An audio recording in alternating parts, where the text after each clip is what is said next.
Hello and welcome to a new video. Today we're gonna take a look at the new Rotom in the Catch Cup, actually. Catch Cup is a little bit of a weird cup, to be fair, but yeah, we're going to have also a weird team here, as you can see on the side already. We're going to have the Lostheart as well as the Wigglytuff. Those are basically my only decent Pokemon that I built for this kind of season. Yes, I have an Annihilape build, but my Annihilape, or like the Primeape that I used for this, was already from a previous season, so I cannot even use this one. So we're going to have definitely a little bit of a spicier team here, and this is going to be the case for the next coming weeks, or like, yeah, for the next week basically as well. I actually have some decent gameplay that was already sent to me, so thanks to those people for the Little Cup. But if you have something interesting for the Catch Cup as well, feel free to send it in. But otherwise, yeah, you can now get also yourself, if you have not known this yet, you can actually get the Rotom already if you use a code. This code is going to be now hopefully on the left side of the screen, if I don't forget it, but otherwise I'm going to put it in the comment section, but usually it should be on the left side. A little bit sick right now, so like I could see myself forgetting about it in the editing process, but otherwise we're going to have here the elite of the Wigglytuff, we're going to have the Lostheart as our Say-Stop, and we're going to have basically a double Astonish backline, which is kind of funny. Issue for this team, both Pokemon in the back is, yeah, they're going to be weak against Gligar, and Gligar was really common, mainly because we had an event where Gligar was spawning. There was an event where Lickitung was spawning, there was an event where Whiscash was spawning, so like it is going to be very kind of full of those Pokemon. Interestingly enough, I think I encountered like a total, like not all battles are in here, I think I encountered like a total of 3 Hisuian Quillfish, which I was kind of, yeah, I don't know, like found kind of interesting, but yeah, this Pokemon is definitely very awkward for our team to deal with as well, but this second game here is going to be sadly a loss. While we had a great lead against the Greninja, we can see now our Rotom having access to Astonish. You would also be able to learn Thunder Shock, but I kind of wanted to use Astonish mainly to get some damage in for like Pokemon like the Annihilape. I expect that I'm going to encounter Annihilape quite often, so that's why I went for this. The entire team beats Annihilape and Ghost types in general. We're going to see here a very interesting Ghost type in the Shadow Haunter. This Pokemon is going to not appreciate any of our fast moves. Yeah, okay, yeah, Charm would be resisted, but still would hurt quite a bit. And we're going to see here as well that the opponent swaps into their Wormadam. Wormadam usually runs the moveset of Confusion, Iron Head plus Bug Buzz, and both charge moves are going to be resisted by our Rotom. And so what we can do is like let them farm us down. I don't really care too much about it, but I can now swap out into my Rotom, and Rotom is going to town here. We can just easily take a charge move from the opponent. Iron Head is going to be resisted, and the next move going to be resisted as well.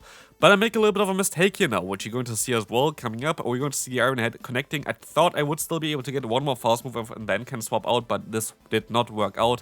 And now it's down to Wigglytuff against the entire team. And Wigglytuff is for sure kind of broken. Here, we were insanely lucky. The opponent got no Scald debuff on the first one, which is really lucky for us and really helps us out quite a bit. We're going to get the debuff onto them, of course, which is guaranteed. But not only this, the opponent also does not get another debuff with the Scald here. So this was a 1 in 4th chance. So like it's not crazy unlikely, but it was definitely lucky for us. And so we can actually go for the full farm down against the entire team here of the opponent. And Wigglytuff was able to come back from this one, which was absolutely insane. Also, there are going to be very, very interesting battles coming up as well for the, yeah, Rotom in the back. Rotom actually did a great job in some battles, completely sweeping entire teams, which was kind of funny, so definitely stay tuned for this.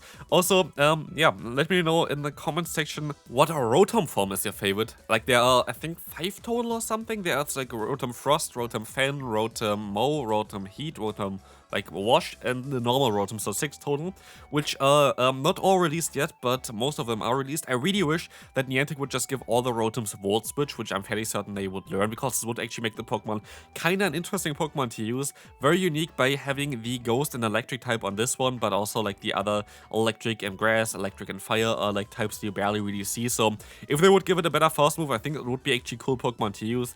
Here we're going to see the triple Axial Frostless, but let's take a look on what the Rotom can still do here. We can go for the full farm down, get some energy. The opponent decides to swap into their final Pokemon that we haven't seen yet, which is going to be the Arctibax. And so we can go for the Omnious Wind, hopefully gonna get a shield here. Let's see if this is going to work out. It is going to work out, and we can swap out into our Wigglytuff. This is going to be kind of nice because the opponent is going to still get to the Icy Wind, but they're going to swap out now, and they're going to go for a charge move with the Quagsire. They would have been able to most likely farm me down here, but with this, we can go for the full farm down with our Rotom. But is our health still enough to get to another charge move here? It is, and so we're actually going to be able to win this game. Super unlikely, but I will take it. 1 HP and a dream. But they're going to be even better matchups for Rotom, which you're going to see later on. So, like, it is actually kind of funny in this kind of meta because there are a lot of, like, Annihilates around and stuff like this, like Pokemon that you can actually counter. And the normal Rotom is, I feel like, the best out of the current Rotom options because, yeah, you're just going to have double stab, which is kind of cool. And you're just going to have, I think, also a little bit more bulk in this kind of meta. But yeah, let's take a look here at the Greedent. Greedent can be a little bit of a trickier one. They're going to go for Trailblaze. I decided to swap out, and they're going to go to their own Weezing. This can be a little bit tricky because Weezing has access to Brutal Swing, being super effective against us. Going to hurt quite a bit, but we have Spirit Shackle plus Astonish, so we're going to have some neutral matchups here as well, which is going to be great for us as we can still use a shield here against the opponent. And we're chunking away just by our fast move alone, which is really, really cool. So let's take a look at this. We can still go for another Spirit Shackle. Do we get a shield from the opponent again here? Let's find out. We do not. And this is still kind of fine because they're still forced to go for their own charge move. And like this, I can get a fast move advantage basically with my Rotom in the back, which I'm going to try to take here as well. Rotom is coming in, going to get one Astonish in, and we will see that the opponent swaps into a Frostless. And Frostless is going to be a great matchup for me as they try to swap out here, and so I can go ahead and catch the move onto my Wigglytuff, which was actually a genius play here, as now the opponent is going to go down. Sadly, no triple kill here for the Rotom again, because we were able to knock out the opponent there as he only caught the Crunch, not the Body Slam, which does make sense because we are Ghost type. But it does not really matter because we have now 2 moves stored, and we will be able to win CMP tie, which you're going to have here right now as well. And so Rotom can actually sweep endgame, which was absolutely wild as well. And we can move on to the next one. Next opponent coming through, we're going to have a great lead here, but they swap out into a Dewgong, and there is not a lot of things that I can do here against this Pokemon. Basically, the entire team kind of loses against it. Both of my Pokemon in the back, while their secondary typing would be super effective against them, the Dewgong has coverage for both secondary typings, which also is one of the reasons why Dewgong is so good. Basically, if you don't encounter a fighting type Pokemon, you're going to have super effective coverage against your most threatening answers, so it is kind of wild on how good a Dewgong kind of can be, but sadly, they can go for the full farm down here as well, which is going to be really annoying, but we can at least try to farm them down afterwards. I decided to use a shield here. Not too sure if this was too smart, to be fair, but I'm still going to go for a charge move because I know that they have too much energy still left. So this Arming War is going to take the KO here, which is going to be nice, but they're going to have, sadly, yeah, a matchup in the back, which I don't really like, which is going to be the Wigglytuff, and at this point, I know basically already this game is over because we don't get the debuff here either. I cannot go for the full farm down. They would be able to just farm me down, so I decided to forfeit here. Well, let's take a look at the next opponent. We're going to have a Gligar in the lead again, which is going to be a little bit of a trickier one, as they're going to be forced to go for the Icy Wind against them, and we have to stay in. We have to also use a shield here, because most people go for a Dig straight away, as this is going to be the best move that they can go for and do a ton of damage with it. It's smarter to go for a shield, especially as you know that you're going to get a debuff afterwards. Great for us is going to be the swap in of the Quagsire, because we have our sadly Astonished variant of the Decidueye, but it is going to be fine here, so we can still just go up basically in terms of our energy, go for our Frenzy Plant, and easily take the knockout against them while still maintaining a little bit of energy for the secondary matchup, which is coming up right now. Let's see what it's going to be. It's going to be the Gligar again, but we can at least still go for the Spirit Shackle. It's no use basically to go for the Frenzy Plant here, because this would be enough, but also we have the chance of getting the defense drop here, which we were able to get. The opponent has their own Decidueye in the back, and with this, it's time for Rotom to sweep again. Rotom can use a shield here. It is going to be the Frenzy Plant of the opponent, so they're running Frenzy Plant plus Brave Bird. We go for the full farm down, and one Thunderbolt would be enough, but they decide to forfeit already. And now we're gonna come to, I think this was my favorite game basically with my Rotom, so let's take a look at this one. Like, this was one of my favorite games for sure. Also, if you enjoyed this Rotom showcase, feel free to leave a like and subscribe to the channel. Would really appreciate it, especially if you're still listening to this point. Really appreciate all the support on the video, it really helps me out. We're going to get the attack drop onto the opponent, as we used one shield already on our own side. The opponent goes for another Scald. They're going to get no attack drop this time around, which is kind of great for us, as we can just take another one, to be fair. Like, I don't really care too much much about it, but now I can try to swap out into my Decidueye and get some extra energy in, which is going to be great, as they decide to swap out into their Annihilate. And I was like, okay, they go into their Annihilate, they must be weak against me in the back then, right?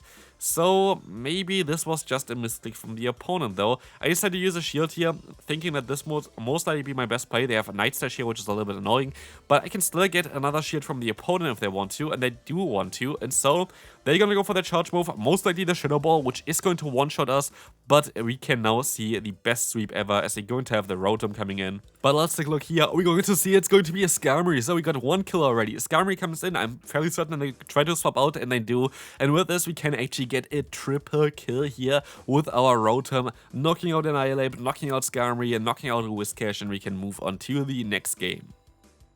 Pretty neutral lead, I would say. So, the opponent has the Grass type Frost move, so it's better for us to swap out as we're going to do super effective damage with our Frost move, while the opponent does resist it here. Of course, Spirit Shackle would do a ton of damage, so I decide to use a shield as they sadly gonna get the defense drop against us immediately. I was not really that lucky with my Spirit Shackle debuffs as far as I know. Here, of course, when I say it, I definitely get it immediately, but I think I'm a little bit below odds, but like not crazy, so like not something I would really want to complain about. But of course, Spirit Shackle, I think it has a 33% chance to drop the opponent's defense, which is really important to get as well. But again, like you should more likely not expect the debuff for this move. So we're gonna see here Aerial Ace from the opponent, which is going to be better for us because Earthquake would have hurt me quite a bit more, and they're going to have the Ampharos in the back. And so I decided to stay in here and just try to get as much fast move damage onto them as possible.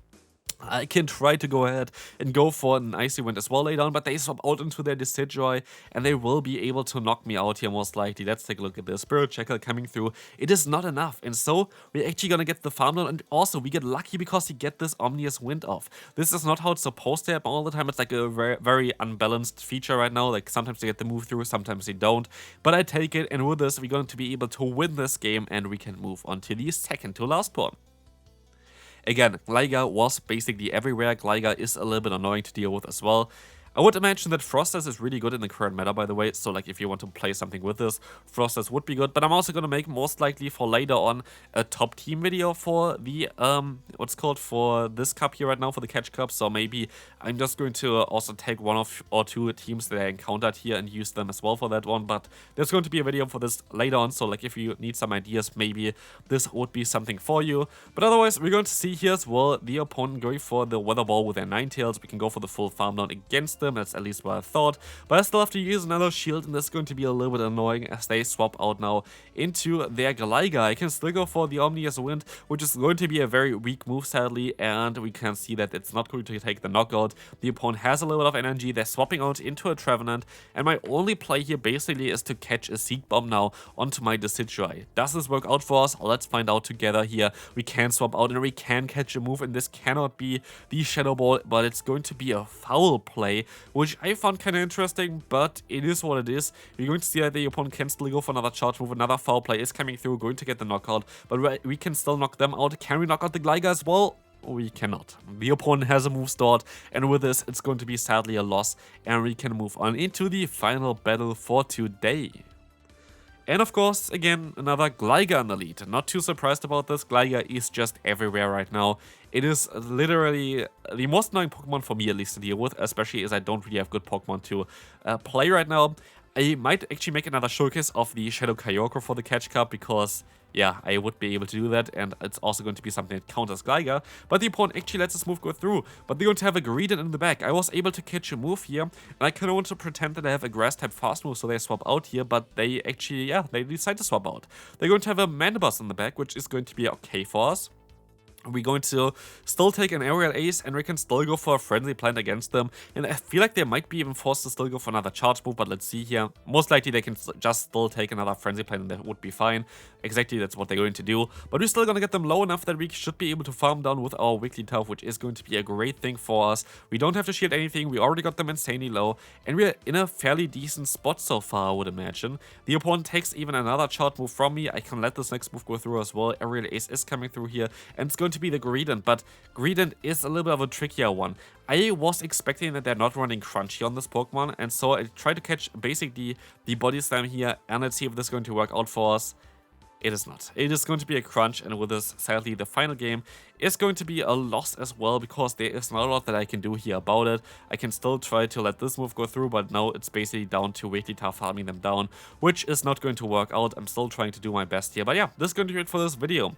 I hope you enjoyed this one. If you did, feel free to leave a like, and also check out the 2 videos on the screen here about the Palkia and the Dialga in the origin form, and then see you then. Bye bye.